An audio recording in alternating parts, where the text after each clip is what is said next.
शिक्षा और संस्कृति की आवाज जानी पहचानी उत्तराखंड मुक्त विश्वविद्यालय आपके लिए लेकर आया है 91.2 एफएम पर बदलते शहर की धड़कन हेलो हल्द्वानी। दोस्तों, हेलो हल्द्वानी एक सामुदायिक रेडियो है जिसे आप 91.2 मेगाहर्ट्ज की फ्रीक्वेंसी पर सुन पाते हैं। इस रेडियो पर हम जहां उत्तराखंड मुक्त विश्वविद्यालय से जुड़े हुए विद्यार्थियों की जानकारी के लिए कई तरह के कार्यक्रम लेकर आते हैं, तो वहीं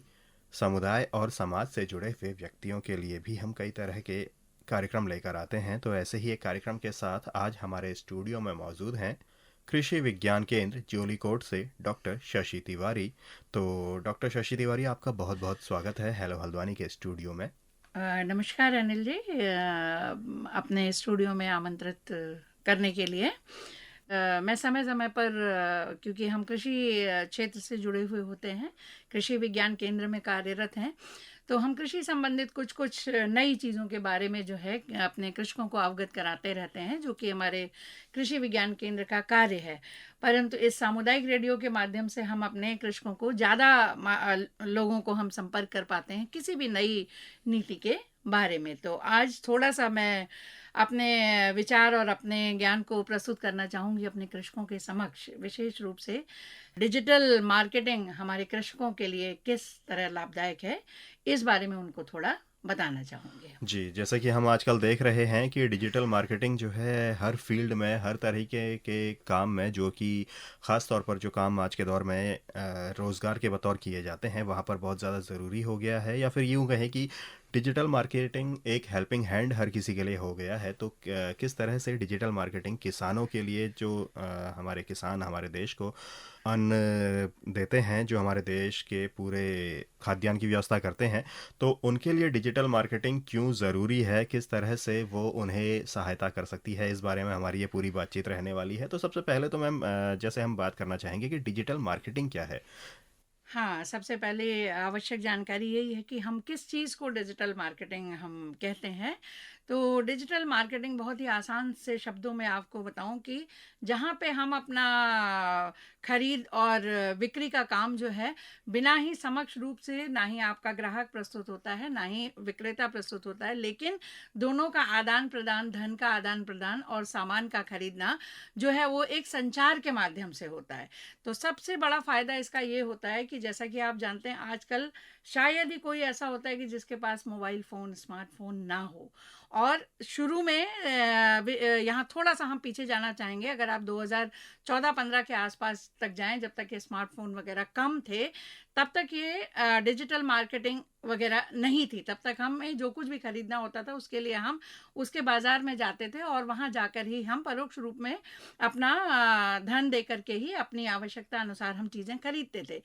अब यहाँ पर डिजिटल मार्केटिंग के माध्यम से हुआ है कि हम अपने फ़ोन पर ही क्या क्या चीज़ें उपलब्ध हैं, वो सब चीज़ें हमको फ़ोन पे पता चल जाती हैं। किसी भी विभाग से हो, हमारे घरेलू उत्पाद हों, हमारे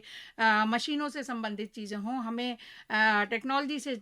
संबंधित चीज़ें हों, इलेक्ट्रॉनिक्स गुड्स हों, हम सिर्फ एक क्लिक के माध्यम से पूरी सूचना हमको घर बैठे मिल जाती है। इससे हमारा समय और ऊर्जा बहुत ज़्यादा बचती है। फिर धीरे धीरे करके ये चीज़ें, ये डिजिटल मार्केटिंग में हम पहले घरेलू उत्पाद ही आए थे, लेकिन अब ये कृषकों के लिए भी, विशेष रूप से जब कोरोना का समय आया, उस समय लोगों को घर से बाहर निकलना ही मुश्किल था। तो जो खाद्य सामग्री थी उसको भी लेने के लिए ऑनलाइन प्रक्रिया धीरे धीरे शुरू होने लगी और हम घर बैठे ही अपनी ज़रूरत की चीज़ें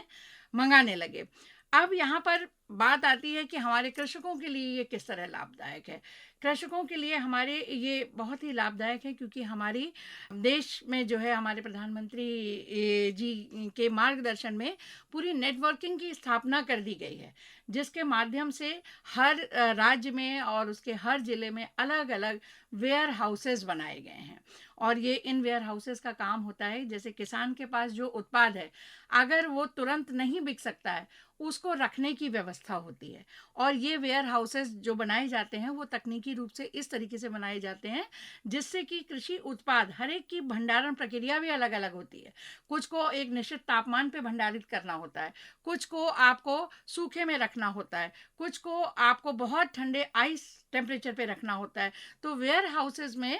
किस तरीके का कृषि उत्पाद हमारे कृषक को वहाँ भंडारित करके रखना है, जब तक कि वो विक्रय नहीं हो जाता है या उसको उचित दाम नहीं मिल पाते हैं, उस समय तक इन वेयर हाउसेस में हमारा कृषक अपना उत्पाद को संरक्षित रख सकता है, और जब उसको उचित दाम मिले तभी वो विक्रय करे। अन्यथा कृषक के पास ये भी बहुत बड़ी समस्या होती है, विशेष रूप से पर्वतीय क्षेत्रों में, जहां पर उसको उत्पाद तो वो कर लेता है, लेकिन उसके लिए ले जाने की समस्या बहुत बड़ी समस्या हो जाती है, और उसको उस वक्त उसे ये लगता है कि जो हमारे बिचौलिए होते हैं वो वहां पे पहुंचते हैं, और किसी भी आधे पौने दामों पे जो है, और कृषक को लगता है कि कुछ ना मिलने से तो यही ठीक है, और वो उनको दे देता है। तो डिजिटल मार्केटिंग के माध्यम से जो है, हमारे कृषक को ये बहुत बड़ी सुविधा है कि वो पूरी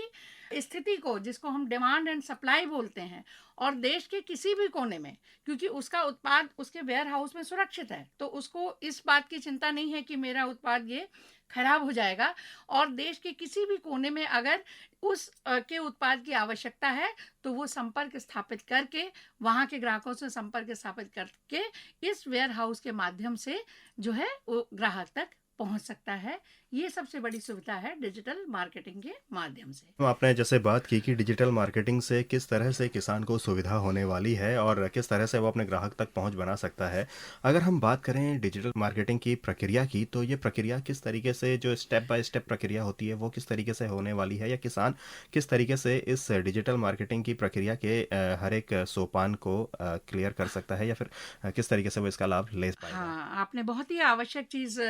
पूछी, क्योंकि अभी भी, हालांकि ये प्रक्रिया 2015-16 से ये शुरू कर दी गई है, लेकिन अभी भी हमारा कृषक इस बारे में उतना जानकार नहीं है कि इसके माध्यम से वो अपने कृषि के उत्पादों को अपने ग्राहकों तक पहुंचा सकता है। यहाँ पे मैं अपने कृषकों की जानकारी के लिए बताना चाहूंगी कि अब हमारी विशेष रूप से, जैसे हमारा उत्तराखंड राज्य है, ये इसका मुख्य उत्पाद जो है, जिसके माध्यम से कृषकों को आय होती है, वो फल और सब्जियां ही हैं। और फल और सब्जियां ये मंडियों के माध्यम से ही विक्रय होती हैं, जहां से छुटकर व्यापारी लेके जाते हैं और फिर वो ग्राहकों तक पहुंचती है। लेकिन पहले ये मंडियां जो थी, इन मंडियों तक जो सामान आता था वो हमारे मिडिलमैन के ही माध्यम से आता था, लेकिन अब ये मंडियां सारी ऑनलाइन रजिस्टर्ड हैं, और कृषक को भी एक नंबर दिया जाता है जिसके माध्यम से जो भी उसके पास की मंडी होती है उसमें उसका रजिस्ट्रेशन हो जाता है, और उस रजिस्ट्रेशन के माध्यम से जो है ये अपना सामान वहां पे जिस तरीके की जैसी मांग होती है उसके हिसाब से सामान ये वहां सप्लाई करता है। और इनके मानक भी होते हैं, अगर उसका सामान, उसके उत्पाद का जो है गुणवत्ता के अनुसार ही उसको, जैसे दुग्ध व्यवसाय में आप ले लीजिए, तो उसमें जितना फैट कंटेंट होता है उसी के माध्यम से ही कृषक को उसका मूल भाव मिलता है। इसी तरीके से फल और सब्जियों, इनके भी गुणवत्ता के मानक हैं, और जब उसका उत्पाद इस रजिस्टर्ड मंडी में पहुंचता है, तो वहां पे यदि उसका उत्पाद उनके मानक के हिसाब से खरा उतरता है, तो उसको उसका पूरा मूल्य मिलता है। लेकिन अगर कम होता है तो उसको उसके हिसाब से थोड़ा कम मिलता है। लेकिन ऐसा नहीं होता है कि मनमाहे ने दाम पे ही कोई उसका उत्पाद और उसको उसकी मेहनत का जो है वो फल ना मिले। जी। तो डॉक्टर शशि तिवारी, आपने जैसे बताया कि एक निश्चित दाम या फिर गुणवत्ता के आधार पर जो उसका मूल्य है, किसान की जो उपज है उसका किसान को मिलना है, तो कहीं ना कहीं ये किसानों के लिए लाभदायक है। और जैसे हम बात करते हैं इसके और क्या कुछ लाभ किसानों को हो सकते हाँ, हैं? बिल्कुल। इसके ये तो एक पैरामीटर है जिसमें कि उसको जो है वो विक्रय के लिए उसे देखना होता है, लेकिन उसके पहले भी शुरुआती दौर से किसान को हमेशा ही उसको बहुत सारी सूचनाओं की भी ज़रूरत होती है। और आजकल कृषि सिर्फ अपना ही जीवन यापन करने के लिए नहीं है, कृषि एक व्यवसायिक रूप से भी लिया जाता है। तो जब हम किसी भी चीज़ का व्यवसायीकरण देखते हैं तो उसके सारे तकनीकी बिंदुओं का भी हमको ख्याल रखना होता है। अब एक किसान को अगर मौसम का पूर्वानुमान काफ़ी पहले से रहे, और उसको ये पता रहे कि हम, अगर मैं ये उत्पाद लगाने वाला हूं तो इसकी भविष्य में इतनी मांग होगी, तो वो उसके हिसाब से ही जो है वो खेती में उसका उत्पादन करता है। दूसरी चीज़ है, मान लीजिए एक छोटा सा उदाहरण ले लेते हैं। मान लीजिए कोई फल या सब्जी की नई वैरायटी आई हुई है, जो कि हमारे विशेष रूप से हमारे रिसर्च इंस्टीट्यूट से जो है नई नई वैरायटीज़ निकलती हैं, उसकी जानकारी भी अगर हमारा कृषक इनमें रजिस्टर्ड है, तो उसको हमारे शोध संस्थानों में नया क्या हो रहा है, किस फसल की नई क्या क्या प्रजातियां आ रही हैं, और उससे क्या क्या फ़ायदे हैं, और जहाँ पर वो कृषक है उसकी जलवायु के लिए कौन कौन सी प्रजातियां वो उगाए तो जिससे कि ज़्यादा उत्पादन हो। इस तरीके की बहुत सारी तकनीकी जानकारियाँ जो उसको फसल उत्पादन बढ़ाने में सहायक होती हैं, ये सारी जानकारी भी उसको जो है वो यूट्यूब के माध्यम से या हमारी शोध संस्थान की वेबसाइट्स होती हैं, उनके माध्यम से उसको घर बैठे ही मिलती रहती हैं और उन जानकारियों के माध्यम से ही वो अपने कृषि कार्य को जो है वो बदल सकता है या उसको ज़्यादा अच्छा कर सकता है, जिससे कि उत्पाद को बढ़ावा मिले। जैसे देखा जाए कि आज भी हमारे देश की या फिर हमारी जो आर्थिकी है उसकी रीढ़ कहीं न कहीं किसान है, कहीं न कहीं काश्तकार है। तो डिजिटल मार्केटिंग कहीं न कहीं किसानों को और काश्तकारों को और मजबूत किए जा रही है।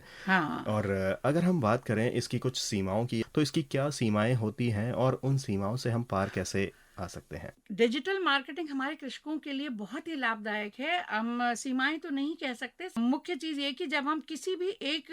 तरीके को, जिसको हम बहुत सालों से हम करते चले आ रहे होते हैं, जैसे परंपरागत विपणन व्यवस्था जो है वो हमारा बिचौलियों के थ्रू ही है और हमारे कृषक उसी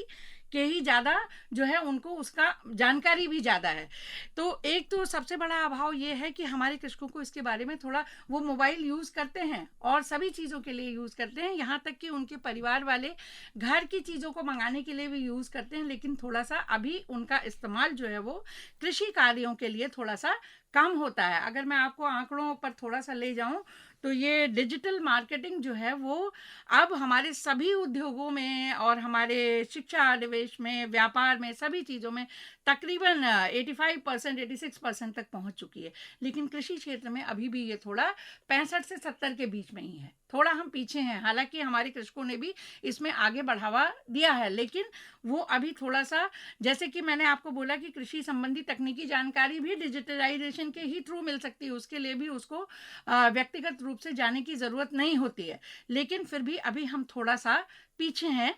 तो इसमें मैं अपने कृषकों को, इसी वजह से हम उनको रेडियो के माध्यम से, क्योंकि हमारे ज़्यादा से ज़्यादा कृषकों को इसके बारे में जानकारी मिल सकती है और वो जहाँ तक हो सके अपने को जो है वो रजिस्टर्ड रखें, अपनी जो भी उनके पास की कृषि मंडी है और रिसर्च संस्थान है, शोध संस्थान है, शैक्षणिक संस्थान है, जिनके माध्यम से उनको कृषि संबंधित जानकारी समय समय पर मिलती रहे। क्योंकि जानकारी का समय पे मिलना भी बहुत ज़रूरी है, क्योंकि कृषि ऐसी चीज़ नहीं है कि जब हमें किसान को उस चीज़ की ज़रूरत है और उसकी अगर उसको जानकारी बाद में मिले तो उसको कोई फ़ायदा नहीं है। लेकिन अगर वो डिजिटल माध्यम से जुड़ा हुआ है तो वो समय समय पर आवश्यकता अनुसार जिस भी फसल के लिए, मौसम के लिए, विपणन के लिए, या उसमें कौन कौन से रोग लगते हैं फसल में, किस तरीके से रोगों का निदान किया जाएगा, इन सभी चीज़ों के बारे में जानकारी उसको